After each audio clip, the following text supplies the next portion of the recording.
to work. You have to truly believe in the magic. Hey Magic fans, I'm Mikey and welcome to Let's Talk Magic and Orlando Magic podcast. We're recording on Friday the 19th of July 2024. On today's episode, we're going to be discussing the Orlando Magic performances at NBA Summer League out in Las Vegas, our thoughts on the Emirates NBA Cup draw, and the signing of point guard Cory Joseph. But before we dive into the show, unfortunately, last minute we had two scratches on the team sheet. We were all going to be here tonight, but Paul and G had to be elsewhere. G's a bit unwell. So this week it's me and Gary. Gary, how are the lads? How's your week been, my friend? Busy, mate, but I'm here. How are you? Doing all right, mate. I've had a bit of a hard week. I'm suffering with a frozen shoulder at the moment, which isn't much fun. So I'm out of action for a little bit. But other than that, dude, all good, all good. Looking forward to Monday's game, USA against Team Germany. Just wanted to mention to everyone watching and listening, unfortunately, the boys won't be joining me for Monday's game between Team USA and Germany at the O2 in London. I can't blame you. I mean, largely due to insane ticket prices. Funny enough, I had a quick look yesterday just to see what the resale prices were. And the cheapest ticket I saw was £193. So in dollars is what, $225, something like that, up to $2,500. For what's essentially a friendly is pretty ridiculous, really. Luckily, I got a slightly cheaper ticket, so I've come out all right with that one. But that being said, I'll be there with a few other Magic fans from our UK community on Monday. I believe tip-off is at 8 p.m. Doors open at 6:30. So I think the plan's to meet at TGI Fridays inside the O2 at about 5:30, sort of an hour before the doors open. So if you go into the game and you want to hang out for a beer, come and say hello. Easy as that. Wish I could, Mike. Yeah, I wish you boys could. I mean, it's a bit of a throwback to when me and G have done a few meetups, but at the London games, hopefully they'll come back in a couple of years' time. I know, was it Adam Commissioner? Or no, it was, who's the NBA deputy? So there was Adam Silva was. I thought that's who you were. One of the NBA execs has basically mentioned that they're thinking about coming back to London at some point. So hopefully we'll get to see that. I might even do a game day vlog on Monday as well, so we'll get some extra content. We'll see how that goes. But what do you reckon, Gary? Well, I'm not making it down after work. Put it that way. It's a bit of a trek for me. It is a long trek. I wouldn't make that, unfortunately. But I think you should do the vlog. Well, we got to show Mo and Fran some love. So I'll be there with my Wagner jersey for sure. Yeah, absolutely. So before we dive into the show, let's just take a quick break to tell you about our partner Attraction Tickets. They are the UK's #1 attraction ticket and hotel provider for Walt Disney World, Universal Studios, SeaWorld, Disneyland Paris, and many worldwide popular attractions, including here in the UK like Thorpe Park, Alton Towers. Amongst other deals, they're currently offering 10% off the display price of Orlando tickets and hotel packages. But if you go to our website or letstalkmagic.com, you can find all of our affiliate links, discount codes, and things like that. We're about probably 3 or 4 weeks away from the NBA schedule coming out. So Attraction Tickets also sell Orlando Magic tickets as well. So keep an eye out for that, and you can get your tickets through them as well. Like I said, you can visit our website for all our codes, including NBA Store and Fanatics as well. So, Gary, before we get into Summer League, we got some really sad news yesterday. On Thursday, it was announced that the founder of the Orlando Magic, Pat Williams, passed away. The founding father of the Magic. In a statement from Orlando, Pat Williams brought Magic to Orlando. His accomplishments will always be remembered. Armed with his ever-present optimism and unparalleled energy, he was an incredible visionary who helped transform the world of sports in multiple ways, from bringing the Magic to Orlando to transforming sports marketing and promotions. He was always ahead of the curve. Pat forever changed the sports landscape in Orlando. He shined a light on what those who called Orlando home already knew, that Central Florida was fabulous and a great place to live, work, and play. We owe him a debt of gratitude, and he will certainly be missed and never forgotten. That was from the DeVos family in the Orlando Magic. Gary, you got anything you want to add to that? There's been a lot said on social media, and I haven't said a great deal because I think there's not a great deal I can add to what's already been said. But what I did say was this: there's a lot of people, including us, who would not be in contact now and not be friends now and not be part of a community now if it wasn't for that man. So he's brought a lot of people from a lot of different places together under one banner and created a lot of good memories for people which go beyond basketball courts. So, I think we all owe him a debt of gratitude. And when I think of him with the number one pick lottery ball, kissing the ball, looking into that picture. That's the picture that comes to mind, and I think that's a fitting image to have. So it's just a debt of gratitude from a lot of people. How about you? Absolutely. Mate? Yeah, no, exactly the same, mate. I can't really add any more. I think it's probably different for us. I mean, if you live in Central Florida, it's kind of maybe a natural thing that if you like sports, you gravitate towards. But for us who live outside the States, I mean, we live how many miles away between one another? 500 miles? Yeah, probably. I would say close to 400 miles, 300. Yeah, 400 miles. I'm 300 miles from Paul, good 100 miles from Geraint, and we've all become great friends, and we've got really great friends in the Magic community over here as well. And it's all because of this stupid thing that we watch with 10 blokes dribbling a basketball around the court. But yeah, it's like you said, this wouldn't be possible without Pat. So he will be sadly missed. Absolutely. So moving on. Unfortunately, the person that we wanted on tonight can't be here. On Wednesday evening, Michael Scotto from Hoops Hype announced that the Magic and free agent point guard Cory Joseph has agreed a 2-year deal, filling the 15th and final roster spot, officially ending Markelle Fultz's time in Orlando. It was about half an hour before we started recording. The Magic have made it official, so it's that's definitely official now. Cory Joseph is a 6'2" point guard, 32 years old, played 13 years in the NBA with the Spurs, Pacers, Raptors, Pistons, Kings, and spent last season with the Warriors. I think the second year is a team option, so it's basically a 1-year deal with the option of a second year if the Magic want to as well. Gary, Geraint's not here. I know he's in mourning somewhere. What do you? First of all, what was your reaction? I was surprised at the Cory Joseph announcement. I think that wasn't a signing I saw coming to the Magic. Mm-hmm. I wasn't totally surprised that Markelle's tenure's come to an end, because obviously we talk on a group type of thing, and I felt the fact that Markelle Fultz hasn't come back was down to a possibility of factors, and one of the factors was money. I thought, has he asked for more than the Magic are willing to pay? 2, is it down to playing time and role? Mm-hmm. Is he unwilling, rightly, to be the third string point guard? Or was it something where the Magic were basically, we don't think you are fit enough to do what we want you to do? Or was it a combination of those? So the longer it went, I thought the more ominous it looked for Fultz. The only hope I tried to give G, because it has been like dealing with someone who's about to get some nasty news, shall we say. Mm-hmm. I was when Jalen Suggs didn't really talk about Markelle in the stories he originally posted, where he had about other players, and I was like, gee, it was kind of like that Dumb and Dumber moment where it's like, you're telling me there's a chance. The meme, I was like, gee, it's not over yet.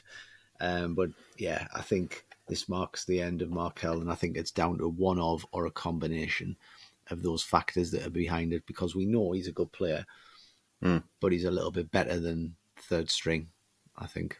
What about yourself, mate? He's definitely better than a third string. I don't think money really came into it. Mm. I think role is certainly a big reason. If you think about it, like over the last year, he's really had a diminished role. I know this season he struggled with injuries and he was in and out of the lineup. But if you think about it, he was basically the backup point guard this season. That's what his diminished role became. Which, when you think maybe two years ago, there was no doubt Markelle Fultz was your starting point guard. But I thought Philip Rossman Reich summed it up perfectly with the title of his podcast episode, that the Orlando Magic have outgrown Markelle Fultz. And I think that the Magic have spent, feels like we've been through maybe 3 or 4 cycles of like waiting for Markelle to get healthy. He had the ACL injury. We had a great start to the season, didn't we? I think it was 3 years ago. We started 4-0. Fultz was playing really, really well. Tore his ACL. You're then waiting for him to rehab and get back out on the floor. By that point, the Magic have basically blown it up. They've hit the reset button. You've drafted 3 foundation players in Jalen Suggs, Franz Wagner, and Banchero the following year. And their progress and the team's progress, if you think we went from, I think it was, you can correct me if it's wrong, 22 wins to 36 to 46 this year. Mm-hmm. I might be off on the numbers, so don't come at me. But in the last 2 years, we've had significant improvements in the wing column, and the team has dramatically improved as well. Coach Mosley is starting to really put his imprint on this team as well. And Markelle Fultz just doesn't fit the identity. And I think Garrett will admit this as well, and hopefully he'll be back on the pod next week. He will say this as well, that the writing was on the wall the minute the Magic decided to draft Anthony Black last year. Like, there was already warning signs there. You're like, you don't draft Anthony Black without thinking that maybe Markelle Fultz doesn't fit what your long-term plans are. And I think that's probably fallen into this. But I think role is certainly a big reason why, because the Magic clearly wanted to open up playing time and give Anthony Black the chance to play significant minutes and be a part of the rotation, which he should be.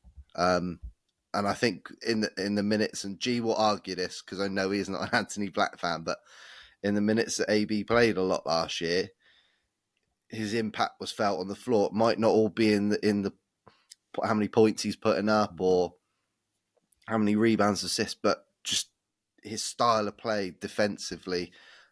He's got the size, he's got the athleticism. If you look at Tristan da Silva, who we drafted this year, all these players are starting to fit this mold that the Magic front office want to add to the roster. So,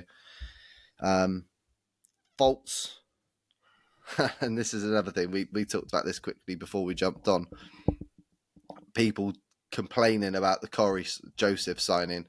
This is less about Cory Joseph and more about Markelle Fultz. Fultz is a better player than Cory Joseph, hands down. There's no doubt about that. But I think if Markelle Fultz turned around and said, do you know what? I'm happy to... He knew his role was diminished. He knew he wasn't going to be playing. Mm-hmm. If he turned around and said, I'll come back on a veteran minimum deal and I'll sit on the end of the bench and be your third string point guard, I think the Magic would have snapped his hand off. Yeah. But Markelle Fultz is too good to be a third string point guard. And hopefully he'll get a bigger role somewhere else. But the fact that he's outgrown the Magic, I think was perfectly put. Yeah, I think that's definitely, there's some of that in there factoring in. And as you said, like, we all know how talented a player Markelle Fultz is. I think one of the problems that Markelle's got is the amount of consistently injured players that the Magic carry. Mm-hmm. And it's something I mentioned last season on the pod. Like, I'm surprised Gary Harris is back. I can understand why he's back on the value of contract he's got, but carrying 4 injury-prone players on a roster doesn't end well. I figured that number would be halved in the off-season, potentially, because I thought Gary Harris would go as well. Yes, I think the writing was on the wall for Markelle towards the end of the season. I thought he maybe gave himself some some hope with the playoffs when he did get in what he could do, but the team makeup has changed, and Markelle's role on the team alongside that has changed. And I'm a Markelle Fultz fan. I'm not to the extent G is, but I really rate Markelle Fultz. And there's been times where I think a healthy Markelle Fultz would have staked a claim for talking the most improved player category, because we've seen flashes here, sustained flashes of why Markelle Fultz was the number one pick. You know, if he hadn't had that shoulder injury in particular, you could look at that and say, yeah, there's James Harden parts of him there. If you add the 3-point shot, he's a big point guard. Like, I remember him bodying LeBron, like just bodying LeBron. Not many players have got the strength as a point guard to be able to do that, and he does. He's got some dazzling moves, a great highlight reel, and this is a guy who's had some significantly nasty injuries. When he did that dunk, I think it was against Washington, I believe, where Fournier grabs him and they've got the Titanic theme put over it and everything. That was a beautiful moment in a really rotten time to be a Magic fan. He gave a lot of people hope, and I think the playoffs were the last glimpse of what Markelle Fultz can do in flashes. We've seen him where he's been pretty much a 16-7 guy at one point over a stretch of games. And if you think that's a guy who's coming back from these significant injuries, he clearly, if he wasn't injured, would be a 20-10 point guard. Like, there's no doubt about it. But the injuries have existed. And I'm with you. Like, I hope a team picks him up, because he can contribute. He's very likable, and he is a joy to watch. He's a pleasure to watch. And there's been times where his contribution to the Magic statistically with wins, when we weren't that good, was actually quite significant of what Markelle Fultz and Jonathan Isaac can do for the team when healthy. But we are where we are. They haven't been healthy, and we ended up with Paolo and Franz. Yeah, absolutely. And what the Magic are looking from the point guard position now is different to what it was 2 years ago. Like I said, Fultz, you could argue maybe he is still a starter in the league, but you think, like, Vucevic was the centerpiece of that Magic team that made the playoffs in 2019 and in the bubble. It was a different role that you asked for Markelle Fultz. The Magic are now basically going to Anthony Black, right? They're not handing him the keys. They're not giving him... He's still got to earn those minutes. But they're now searching for that piece that's going to be the point guard for the future. It might not be Anthony Black. He might get a year, 2 years, and they go, no, this isn't working. We need to find another alternative. But because Banchero is that good, there's got to be some urgency in terms of, let's find out what we've got in what we've drafted. And you and me, Gary, have both said Fultz is arguably the first victim to fall in what's likely going to be various moves over the next couple of years. It might be Wendell, it might be Cole, it even might be Jalen Suggs. If he doesn't provide... Now, I'm not jumping ahead of the gun, but there's going to be other players that eventually are going to move on as well, because the Magic are looking for something different to fit around Paolo and possibly Franz as well. But we've talked enough about Markelle. Yep. Just quick thoughts on the Cory Joseph signing. What did you think to that?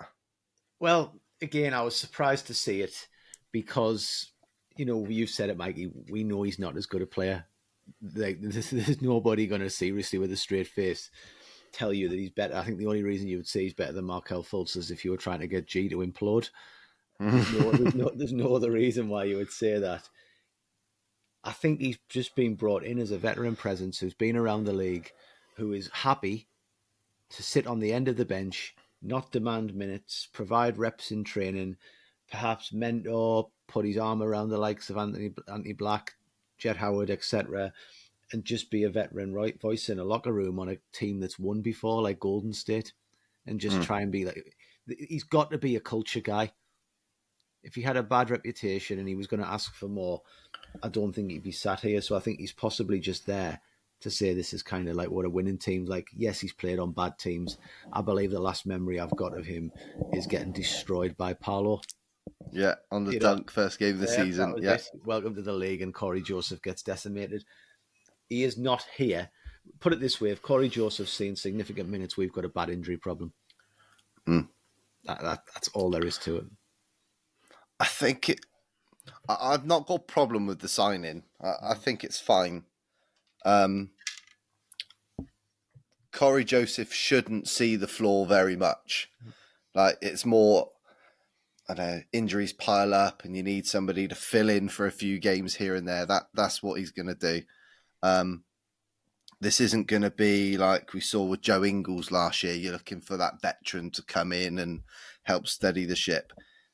They're now going, right, we know how good Paolo is at the moment. We know how good Franz is. We know the impact Jalen Suggs has.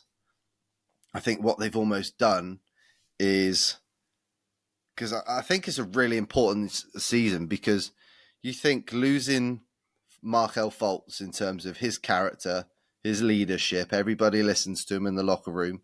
The same with Joe Ingles. Like, that's two big characters and two big players off the floor in terms of the team and the environment that they create, that the Magic have now taken out. And now they're expecting Paolo to elevate his leadership, and Franz and the players that you want to move forwards with. It's a big year for those two, because they haven't got that, I wouldn't call it a security blanket, but the Magic are relying less on bringing other like KCP is obviously going to fill in and he's going to be a voice in the locker room as well. But I feel like Joseph and KCP is more of a case of, let's not upset the apple cart. It's more about putting supporting players and that Paolo and Franz can elevate their leadership and their abilities as well. Yeah, I think significantly those two players are guys who are veterans, know their role. Like KCP's been on winning teams where he's not demanding the spotlight. He's there to do what I think we wanted Gary Harris to do. Yeah. Whereas play in the starting lineup, be a very, very, very good / maybe elite defender who can hit the three, giving you basically intensity, decent size for the position, and 12 to 14 points a game on 40% shooting from three. Yeah. And we've got two guys there significantly who've been on teams that have won. And sometimes you need that. Someone just to go, this is how you win. This is what you do. This is kind of why I was in that. I'm not saying he was a huge winner, but you'll understand what I'm saying. But like, why Chris Paul wouldn't have been the worst signing in the world for me. I was on board with that at the trade deadline. I was, that was somebody I would have liked. For me, it was. I thought it was obvious he was going to get a buyout, and I figured, look at what he did. I know he's not an NBA champion, but look at what he did for Shai Gilgeous-Alexander and OKC. And I think look what he did for Phoenix. Yeah, and in a different way, we're going to get that from players who go, this is what Steph did, this is what Jokic did, or this is what LeBron does, and stuff like that. And we need that. We need that in the team, and the team's going to go as far as Paolo Banchero and Franz Wagner and Jalen Suggs take us. That's all it is. We need around 50 points a game at their prime, at their peak, from Paolo and Franz. We need Jalen Suggs to be at least where he is on the all defensive teams now, shooting around 40%.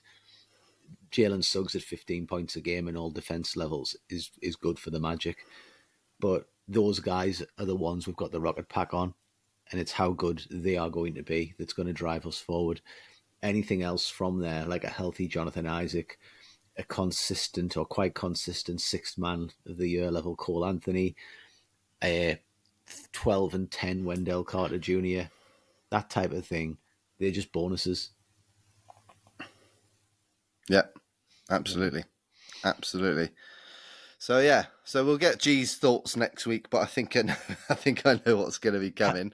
Can I ask for that podcast that we actually have an 18 rating? And we just let G go mental. There's going to be some bleeping out, I believe. What I'll do is, if we can get that arranged, G, I'll send you 10 beers and just drink them before you come on air. and then go for it from there. Get your pitchfork out and just have an hour of G. G's drunken rant. Yeah. I would watch that. I think it would get the most hits of any pod we've ever done. Oh dear, bless him. Poor lad. But yeah, like I said, the writing's been on the wall. Yeah. Cory Joseph is not better than Markelle Fultz. It's as simple as that. But he fills a role, and that's that. Okay, well, right. Moving on to Orlando, Cory. Sorry, say that again. Welcome to Orlando if you are watching this, Cory Joseph. Absolutely. Yeah. So we're in the middle of Summer League, Gary, out in Las Vegas. The Magic are 2-2 after wins over the Cleveland Cavaliers and the New Orleans Pelicans before losing to the Memphis Grizzlies and Brooklyn Nets. Now, we have not had the chance to watch much this week. We've seen bits. I watched the majority of the Cleveland Cavaliers game, which probably arguably was the best performance out of all of them. AB finished with 20 points, 3 rebounds, 3 assists, 4 steals. Jett Howard with 22 points, 5 of 10 from 3. Rookie Tristan Silva had 13 points, 5 rebounds, 4 assists, 3 of 5 from 3, an all-around performance. Then the Pelicans win. There's basically a fourth quarter comeback. Tristan De Silva was the standout player. He had 23 points, 4 rebounds, 3 of 6 from 3. Jett Howard with 14 points as well. AB with a quiet game. Overall, I know we've not had a chance to watch much, and the Magic being 2-2 they're going to play, I think it's a 5th game either on the 20th or the 21st of July. To finish off their summer league. They won't make it to the semi-finals. But what's your overall impression been of those 3 players? Right, well, what I'll say to start with is that it's quite legendary now that I have issues with League Pass at this time of the season through probably the first 5 games. So I've been working a lot, and I'd got my time together to go, I'm probably tune in during the second quarter and watch that part of the game. And League Pass really stuck it to me to the point of where I just turned off in disgust. I sent Paul a message saying what I thought.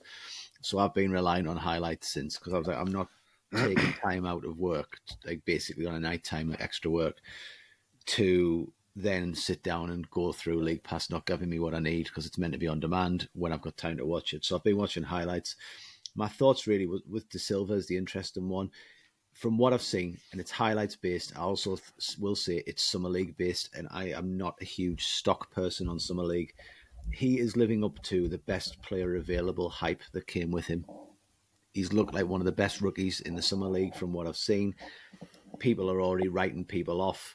Obviously, we're all there to watch the number 1 pick, Bronny James, but I think De Silva, the hype seems real. What it's interesting is how well he can shoot from 3 and how well he shoots from the line. He's got quite a smooth shot. There's no reason something like that, apart from being locked on by better defenders, wouldn't translate to the NBA. I don't think he's the first option on the team. If he's on the floor, he's probably seeing 3rd or 4th option coverage. Even as a rookie in the lineup that comes off the bench, you would still say that, like, for example, Cole Anthony is going to see more. Maybe Jonathan Isaac if he's in the inside, Mo Wagner. So he's still probably going to be the 3rd or 4th option off the bench. So I think he will get 3-point looks. And if he can shoot like that, he's going to bring something to the team. He's got the size, but he's very, very clearly the now pick, not the developed pick, because he looks as far along, if not further along, than Jett and AB to me. I don't know what your thoughts are, Mikey. Well, he's a 4-year college player who are always known for being more ready to play, and that's been clear in Summer League. I mean, like I said, certainly the second game that I saw bits of, he was arguably the best player on the floor for us. And the fact that he's shooting, like, I think it's over 50% from 3. Like, what was the biggest need that the Magic talked about this on, or not the Magic, that we keep banging the drum about, even going into last season, the Magic needs more 3-point shooting. Well, this kid certainly gives you that. And if he averaged 40% in college, well, that's more than enough for just to help open up the floor for Paolo and Franz for definite. And if Jett Howard can show us that 3-point shooting, and he's shown that in flashes, he certainly did in the first game against the Cavaliers. If those two really give you 3-point shooting threats, then the Magic weren't desperate to go out and find it in free agency because they've already drafted it. And they've got KCP anyway. And they've got KCP, who's a knockdown shooter as well. So on high volume as well. It's not just taking a couple of game like Anthony Black was last year, who shot the three pretty well, but it's a really low volume. You've got three guys there who are not scared to take the long ball. And if they do it consistently, then that's really going to be a game changer for us this season. But going back to De Silva, now I've been really impressed with what I've seen, but I'm not surprised. It's everything that he was advertised that people talked about before the draft, and he was certainly highlighted by certain people that was a player that would fit with what we wanted.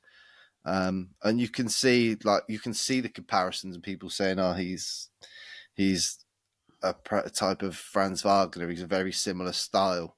And you can see that. Like I said, you look at the stat lines from some of these games, he's doing everything from shooting the three, rebounding. He's got a good pass. He's a good cutter, good slasher. He makes good decisions. He always seems to be in the right spot at the right time. He knows where he should be on the floor. So he's certainly a player.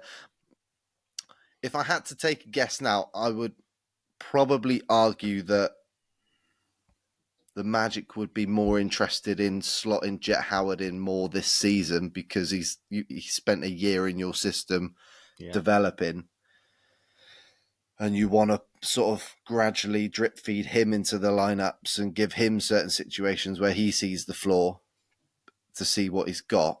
But you're also not scared to take a chance on De Silva as well because he's proven he's not afraid of the moment, and he's got the qualities that this front office like. So, yeah, I'm happy. I'm happy from what I've saw. One player I wanted to ask you about was Huff, who has certainly been getting his highlights in Summer League as well. The big man has been dunking all over the place, blocking shots, running the floor. He spent last year with the Denver Nuggets, and the Magic have got two-way spots left, and we don't obviously know what they're going to do with those. But is he somebody you'd like to see maybe added to Osceola and on a two-way contract?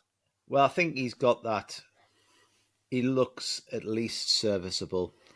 He brings energy. In the videos we've seen, he seems to have integrated himself well into the team. He seems a culture guy. He looks to me as though if he was on the bench some nights, that he'd be almost like a cult hero. Yeah. Type, checking into the game. He's got that cult hero vibe about him. The dunks are only a bonus, really, but the fact he's doing those, if he is seeing minutes off the end of the bench, again, that's just going to make people like him more. He would make sense based on how the roster's now made up. That we've got another big there, especially when you look at the injury history of Wendell. It would make sense on that grounds. And then you said there, he's on the Denver Nuggets. So it's another guy who's been around a winning culture. Yeah. And knows his role within the winning culture. So it makes sense. I'd be very surprised if we didn't at least try to get him on that two-way. Maybe some team will see him as a guy that can offer a full roster spot to, then good luck to him. But yeah, what about yourself, Mike? Are you all in? I don't think he's quite like polarizing or would like getting people excited like Bol did when we had him for that season. I'm not quite sure he's at that level where everybody's really still really intrigued about his skill set. But it's a bit like it reminds me of like when we signed Robin Lopez a couple of years ago. Yeah. Like somebody who's a bit of a character, somebody that will come in every now and then, and everyone's sort of happy to see him. But you need those. You need those players. Of course you do. Of course you do. Of course you do. Hopefully he's a bit more consistent than Bol. But Bol was a fun player to watch. I remember watching. Was it what year did we go? Was it 22 October 2022? We all went. Yeah. And I remember going to watch. I went to the Kings game. I don't know if you remember. De'Aaron Fox hit that logo 3 in overtime to win the game. I was there for that. But there was I always remember this. Is Bol come off the bench, and he did this like dribble behind the back, turn around, fade away over somebody. It was just like the most crazy thing you've ever seen somebody of like that size do. But no, it was good fun having Bol at the time. But yeah, going back to Jay Huff though. No, I think it would be a useful way of using the two-way spot. How much time he'll play with Magic, I'm not quite sure. We've got enough. We've got 3 really, really good bigs. Can I coin this right now? Come on then. Everybody's been going on about De Silva's nickname. If we sign Huff, I am for Let's Talk Magic trademarking Huff the Magic Dragon. Huff and stuff. Huff and stuff. We saw Robin Lopez and stuff. I want Huff and stuff. I like it. There we go. There's a T-shirt. Where did you come up with that, or did you see it on Twitter? It just came to me. Did it? When just you were talking. Genius. I have my moments, Mikey. Offer a few things to the world. Stupid comments on one of them. Really. Yeah. I don't say you just agree. Yeah, I'm that's the easiest way. Yeah, you've heard my early morning ramblings on our phone calls to work sometimes, and absolutely, dude. Yeah. Cool. So the Magic will play one more Summer League game, which I believe it will either be on Saturday or Sunday. I don't think it's been confirmed yet. I'm just having a quick look, and I can't see. No, can't see anything confirmed at the moment. So they will play one more game, but we'll find out who that is shortly. So right, on to the Emirates Cup. This confused a couple of people. So last weekend, the NBA announced the groups for this year's in-season tournament, now called the Emirates NBA Cup. I'm not quite sure how I feel about the naming, but it is what it is. If you're unfamiliar with how last season's inaugural tournament works, all 30 teams have been randomly drawn into groups of 5 within their conference based on win-loss records from the previous season. Each team will play 4 group games, 1 against each opponent in the group, with 2 games at home and 2 on the road. Cup nights will take place every Tuesday and Friday between the 12th of November and the 3rd of December. These games also count towards each team's regular season record. The top team from each group and the best runner-up from the conference will advance to the semi-finals on the 14th of December and the championship game in Las Vegas on the 17th of December. The Magic were drawn from Pot 2, which was basically the teams in the 4th, 5th, and 6th seeds. They were drawn with the New York Knicks, the Philadelphia 76ers, Brooklyn Nets, and the Charlotte Hornets. Arguably, Gary, the group of death. What's your thoughts on Group A? Not great, if I'm being... I looked at it and I was like, we're kind of like almost should be the second seed in that group based on last season, but Philly's done big things and they're probably the favourites for the group. I would imagine them on New York, so we're almost the mid-range team in that group. And you could argue, even though I'd be really disappointed that Brooklyn's got a bit of a hoodoo against us, so it's a group which I don't really like the look of.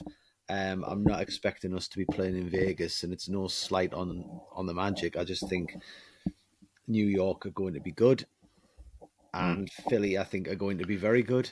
Very well coached team. If they've got Embiid and Paul George healthy, I'd assume Tyrese Maxey will be. I think they've made good moves. We might find the way that we struggle a bit in that one, but it is what it is.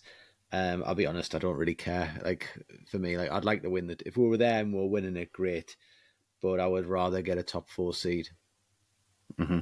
That's where I'm at. And I don't think the Hornets are a pushover either. Like, no. That you can't count them out either. I mean, if LaMelo's back fully healthy, Brandon Miller's arguably going to be better next season as well.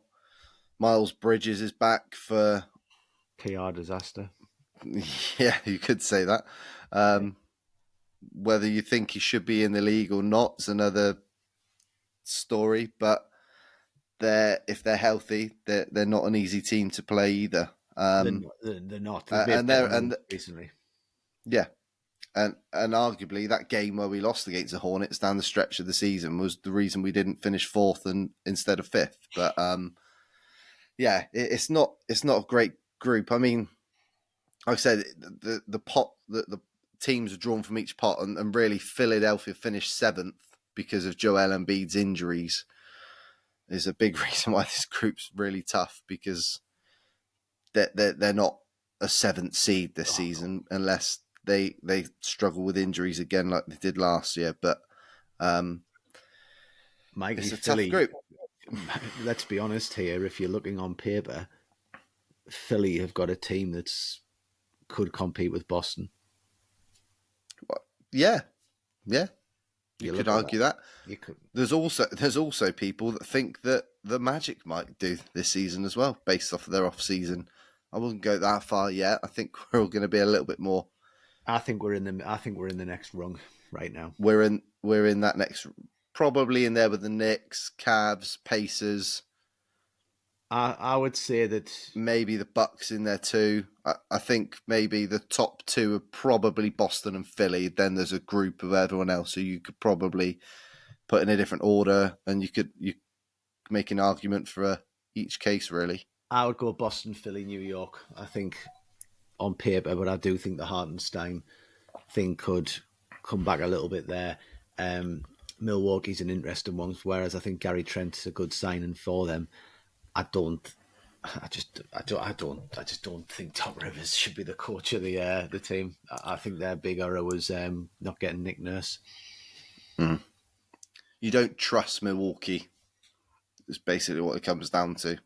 Yeah, they've not shown with Adrian Griffin or under Doc Rivers. They've not proven anything to anybody, have they? With this group as they are. Yeah, I'm with you. But they have got the talent where they could turn it on if they really wanted, and that's undoubtedly. So, who knows? I think what's going to be interesting, obviously, we won't know the NBA schedule. I think it usually comes out, was it the middle of August, second week of August, something like that? Yeah. We might look at this group a little bit differently, depending on the games that fall around the in-season tournament games. Because there's probably going to be a back-to-back somewhere, or you might have a couple of tough games in a row. The run-in. But look, the Magic finished 3-1 last year. They lost the tiebreaker. They didn't advance from the group, and that really came down to that 20-point loss in Brooklyn. What do you think they learned from last year? Even if we're losing a game, and if we're taking it seriously, try not to get blown out. Yeah, play to the very last second, basically. Play to the end of every second. Don't throw your bench lineups in. Try to make it all count and play it all out. You know, your best players are on the court. If you've got a lead, try and increase it. If we want to advance, so I think we lost that a bit last season. There we are. How about yourself? Thing is, it's the first go around. They're not used to this kind of tournament. Yep. We're used to cup competitions. You know what it's like with the FA Cup, the League Cup. Obviously, you look at European football. You look at the Champions League. Like things come down to goal difference. You got to keep playing to the end. I think. How much of a part do you think the in-season tournament played in propelling us to a 46-win season? Because playing meaningful games early in the year almost maybe got us into a mindset where we got to... I'm not sure. I'm not sure. I'm not. I think that this team had seen us overlooked by a lot of big voices prior to the season. Yeah. And to paraphrase Michael Jordan, I think some of our players took that personally. And yeah, there was a lot of disrespect on the Magic. Even when I think our series with the Cavs, even if you were a neutral, was a decent series to watch. Yeah. It was back and forth. You didn't know who was going to win it. There was some good talent on display from both teams. You've had Paolo doing basically, if you didn't know Paolo Banchero before that series, you would now. Donovan Mitchell was excellent. There was a lot going on around that series, a lot of talking points. And I think the Magic team were kind of looking towards that to make a statement. And Yeah. we didn't get the respect from that either. People were saying it's the worst. So I think we probably still feel a little bit slighted.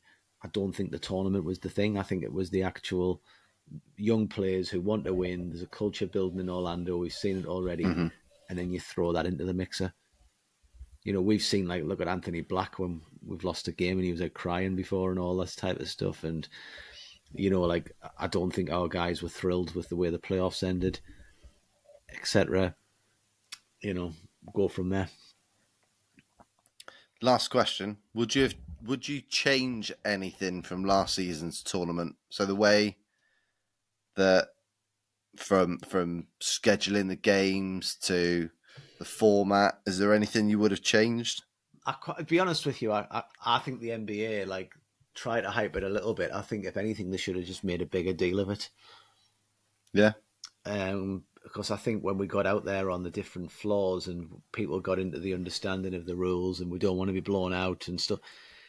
Yeah, and you know what? If the Magic had gone to Vegas, I'd 100% be like wanting to win that. Like, it's a bit like the League Cup final, you know. Like, Yeah. I've been to the League Cup final, I 100% wanted to win it. I was like, this is massive. Of course, I want to win the League Cup and all this. It just needs to be pitched as meaning something, you know. Just in the marketing, that's it. Just make a big deal of it. More than, because I feel like last year it was more talked about, if teams win, players will win this, players will get paid this extra amount to play this tournament. There was a lot of that last year rather than it being about, like, you think about the FA Cup. Mm-hmm. The FA Cup is about the FA Cup and giant killings, and it's not about, I don't know, I'm a Liverpool fan, but it's not about Liverpool getting to the final again to win it for the 8th time or whatever. Do you know what I mean? It's. I think that there's a lot of things that should be done. I think it should be made a bigger deal of. I think the NBA needs to publicise it better than what they did, because a neutral wouldn't care less about the game. A casual wouldn't care less. For the fans who go every week and like the Ubers and stuff and idiots like ourselves, we're going to enjoy it. But I would even go as far as saying, you know, like, because it's so new, maybe the team that wins it, and just the team that wins it, for the fans, gets to play in a jersey. Like a only team gets like a special NBA tournament winner's jersey that they can wear through the next season, in addition to the City Edition. Yeah, Like a totally unique jersey. And then the NBA could hype it up, and the Magic, for example, if they won the tournament, could say it's a tournament winner's jersey night, and the following season in your arena, you know, like the NBA push commentary teams to say, oh, the Magic are wearing this jersey because they won the tournament last season. The jersey perhaps is priced at a more marketable, you know, a more accessible price point, so under $100. You know, we're going to have a tournament winners night in the arena where we play highlights from winning it, and, you know, put interview packages out, and it's whatever team wins it. You know, even the mascots get a slightly different uniform the following season. So, like, stuff's in gold. Yeah. That's something just silly like that. There's so many things you could do, isn't there? Yeah. There's so many. It's just a shame.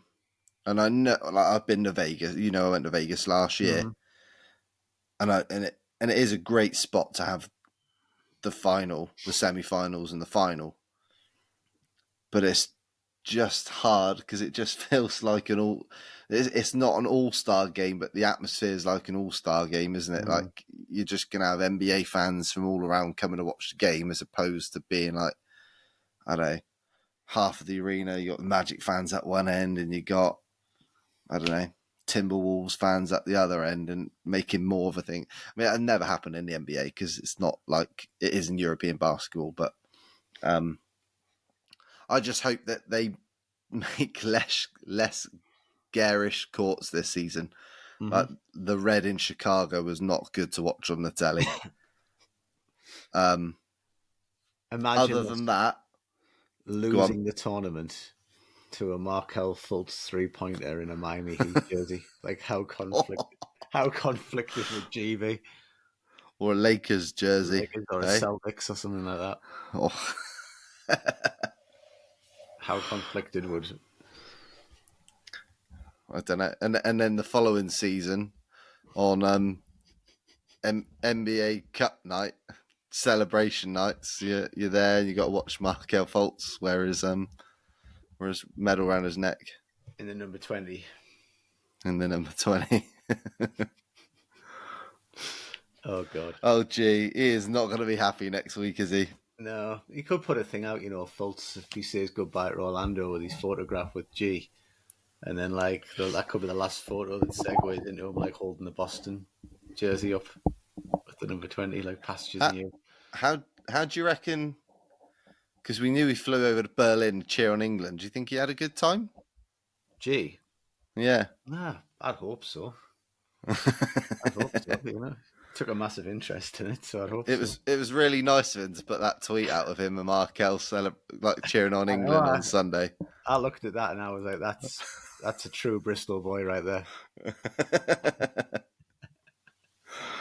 Oh, he's going to hit the roof when he watches this, isn't he? Dear, he's going to chuckle. But anything else you want to cover this week, Gary? I think that's it, mate. I think we've hit it all, Mikey. You've done a sterling job, and obviously just the two of us, but thanks for listening. We can make it if we try. Yeah. Before we end this week's show, we just want to say a big thank you to all our patrons for your support. So thank you to Barry Conn, Paolo and Franz Warmth, Gary Clark, Angus Craig, Dylan Holden, Alan Kane, Tom Soane, Mark Joss, Sean Moore, Liam Radbourne, Andy Linley, Stuart Benzie, Drummy Drum, Podfather Phil loves Hazy Northwestern, and our newest member, Michael Martin. If you're interested in joining our Patreon, we've got 3 tiers available with varying benefits. Just visit patreon.com/Let's Talk Magic to join today. Gary, it's going to do it for this week. I think for the rest of this off season, we're planning on recording on Thursday nights. Yeah. So expect episodes to drop usually on a Friday or a Saturday sort of afternoon, evening here in the UK. Thank you for listening and watching. If you enjoyed today's episode, please give it a thumbs up on YouTube. Leave us your thoughts and comments and questions. Don't forget to subscribe. You can also like us on Facebook, follow us on Instagram, TikTok, and X @_Let's Talk Magic. So from Gary and myself, until next week, go Magic.